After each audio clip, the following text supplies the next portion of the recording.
Ég heiti Friðjón Einarsson og skipa 5. sætið á lista Samfylkingarinnar í Suðurkjördæmi.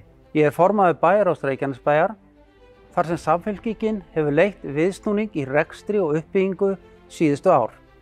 Það er nauðsynlegt að jafnaðarmenn komi að stjórn landsins eftir kosningarnar, því það þarf sannarlega að jafna leikinn.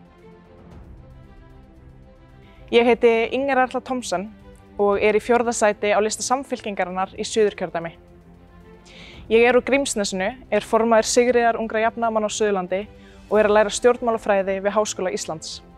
Ég brenn sérstaklega fyrir loftslagsmálum og samfélagi þar sem er félagslegt réttlæti, óháð kyni, fötlun, uppruna og síðast en ekki síst búsetu. Samfélagið á að vera fyrir okkur öll. Ég heiti Guðný Birna Guðmundsdóttir og er í 3. sæti. Ég er hjúkrunarfræðingur, bæjarfulltrúi Samfylkingarinnar í Reykjanesbæ og formaður stjórnar HS Vitna.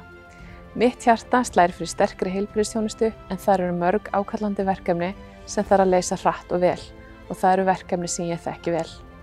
Byggjum upp heilbrigðis- og velferðarkerfi sem gefur öllum Íslendingum kost á að lifa með reisn.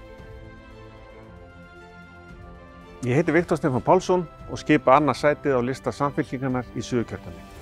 Ég er formaður Ungmennafélags Selfoss og starfa sem sviðsstjóri hjá Matvælastofu. Börn og unglingar eiga að hafa tækifæri til að stunda íþrótta- og æskulýðsstarf óháð fjölskylduaðstæðum. Síðastliðið ár hefur verið erfitt fyrir fjölda fólks, atvinnuleysi og rót á skóla- og tómstundastarfi. Ég vil grípa til aðgerða til að samfélagið geti hafist handa í kjölfar faraldursins og að fólk hafi jöfn tækifæri á öllum sviðum. Ég heiti Oddný Harðardóttir og er þingmaður Samfylkingarinnar í Suðurkjördæmi og þingflokksformaður, kennari og fyrrverandi fjármálaráðherra og bæjarstjóri í Garði. Ég leiði lista Samfylkingarinnar í Suðurkjördæmi. Það skiptir miklu máli að við höldum vel á spöðunum í þeirri uppbyggingu sem framundan er í okkar kjördæmi.